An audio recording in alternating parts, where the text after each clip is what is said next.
This is a one-man audio production of The Gunslinger. This is a production of the original Gunslinger, not the new one with, I think, somewhere close to 140, 150 pages added. This is the original Gunslinger, as Stephen King wrote it in the late 70s.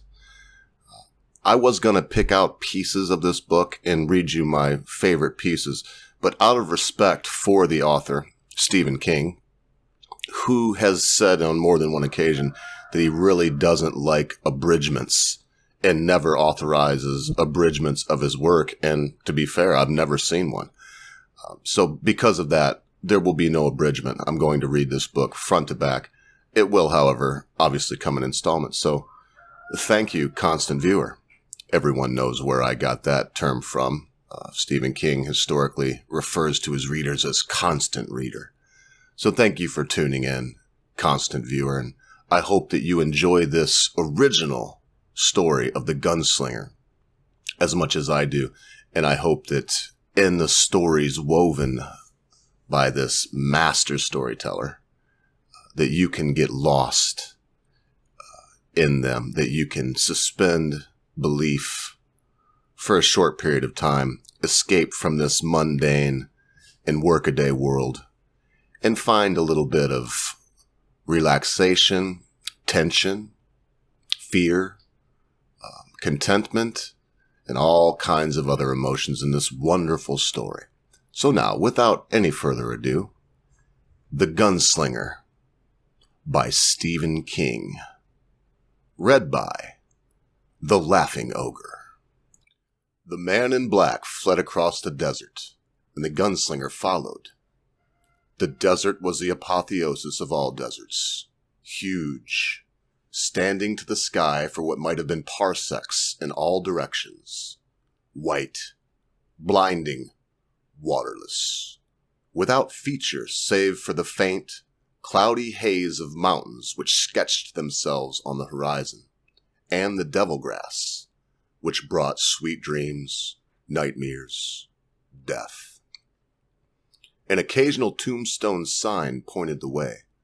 For once the drifted track that cut its way through the thick crust of alkali had been a highway, and coaches had followed it. The world had moved on since then. The world had emptied. The gunslinger walked stolidly, not hurrying, not loafing. A hide water bag was slung around his middle like a bloated sausage. It was almost full. He had progressed through the Kef over many years, and had reached the 5th level. At the 7th or 8th, he would have not been thirsty. He could have watched his own body dehydrate with clinical, detached attention, watering its crevices and dark inner hollows only when his logic told him it must be done. He was not 7th or 8th, he was 5th, so he was thirsty. Although he had no particular urge to drink, in a vague way, all this pleased him. It was romantic. Below the water bag were his guns, finely weighted to his hand. The 2 belts crisscrossed above his crotch. The holsters were oiled too deeply for even this Philistine's son to crack. The stocks of the guns were sandalwood, yellow and finely grained. The holsters were tied down with rawhide cord, and they swung heavily against his hips. The brass casings of the cartridges looped into gun belts twinkled and flashed and heliographed in the sun. The leather made subtle creaking noises. The guns themselves made no noise. They had spilled blood. There was no need to make noise in the sterility of the desert. His clothes were the no color of rain or dust. His shirt was open at the throat, with a rawhide thong dangling loosely in hand-punched eyelets. His pants were seam-stretched dungarees. He breasted a gently rising dune. Although there was no sand here, the desert was hard-panned, and even the harsh winds that blew when dark came raised only an aggravating harsh dust like scouring powder. and saw the kicked remains of a tiny campfire on the lee side. decide which the sun would quit earliest. Small signs like this, once more affirming the man in black's essential humanity, never failed to please him. His lips stretched in the pitted, flaked remains of his face. He squatted. He had burned the devil grass, of course. It was the only thing out here that would burn. It burned with a greasy, flat light, and it burned slow. Border dwellers had told him that the devils lived even in the flames. They burned it, but would not look into the light. They said the devils hypnotized, beckoned, would eventually draw the one who looked into the fires. And the next man foolish enough to look into the fire might see you. The burned grass was crisscrossed in the now familiar, ideographic pattern and crumbled to gray senselessness before the gunslinger's prodding hand. There was nothing in the remains but a charred scrap of bacon, which he ate thoughtfully. It had always been this way. The gunslinger had followed the man in black across the desert for 2 months now, across the endless, screamingly monotonous purgatorial wastes, and had yet to find spore other than these hygienic, sterile ideographs of the man in black's campfires. He had not found a can, a bottle, or a water bag. The gunslinger had left 4 of those behind like dead snakeskins. Perhaps the campfires or a message spelled out letter by letter. Take a powder, or the end draweth nigh, or maybe even eat at Joe's. It didn't matter. He had no understanding of the ideograms, if they were ideograms, and the remains were as cold as all the others. He knew he was closer, but did not know how he knew. That didn't matter either. He stood up, brushing his hands. No other trace. The wind, razor sharp, had of course filed away even what scant tracks the hard pan held. He had never even been able to find his quarry's droppings. Nothing. Only these cold campfires along the ancient highway and the relentless rangefinder in his own head. He sat down and allowed himself a short pull from the water bag. He scanned the desert, looked up at the sun, which was now sliding down the far quadrant of the sky. He got up, removed his gloves from his belt, and began to pull devil grass for his own fire, which he had laid over the ashes of the man in blacks. He found the irony, like the romance of his thirst, bitterly appealing. He did not use the flint and steel until the remains of the day were only the fugitive heat in the ground beneath him and a sardonic orange line on the monochrome western horizon. He watched the south patiently, toward the mountains, not hoping or expecting to see the thin line of smoke from a new campfire, but merely watching because that was part of it. There was nothing. He was close, but only relatively so, not close enough to see smoke at dusk. He struck his spark to the dry, shredded grass and lay down upwind, letting the dream smoke blow out toward the waste. The wind, except for an occasional gyrating dust devil, was constant. Above, the stars were unwinking, also constant. Suns and worlds by the million. Dizzying constellations, cold fire in every primary hue. He watched. The sky wash from violet to ebony. A meteor etched a brief, spectacular arc and winked out. The fire threw strange shadows as the devil grass burned its slow way down into new patterns. Not ideograms, but a straightforward crisscross, vaguely frightening in its own no-nonsense surety. He had laid his fuel in a pattern that was not artful, but only workable. It spoke of blacks and whites. It spoke of a man who might straighten bad pictures in strange hotel rooms. The fire burned its steady, slow flame, and phantoms danced in its incandescent core. The gunslinger did not see. He slept. The two patterns, art and craft, were welded together. The wind moaned. Every now and then, a perverse downdraft would make the smoke whirl and eddy toward him, and sporadic whiffs of the smoke touched him. They built dreams in the same way that a small irritant may build a pearl in an oyster. Occasionally, the gunslinger moaned with the wind. The stars were as indifferent to this as they were to wars, crucifixions, resurrections. This also would have pleased him. He had come down off the last of the foothills, leading the donkey whose eyes were already dead and bulging with the heat.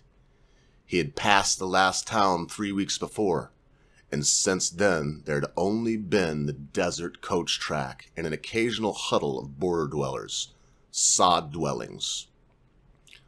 The huddles had degenerated into single dwellings, and most inhabited by lepers or madmen. He found the madmen to be better company.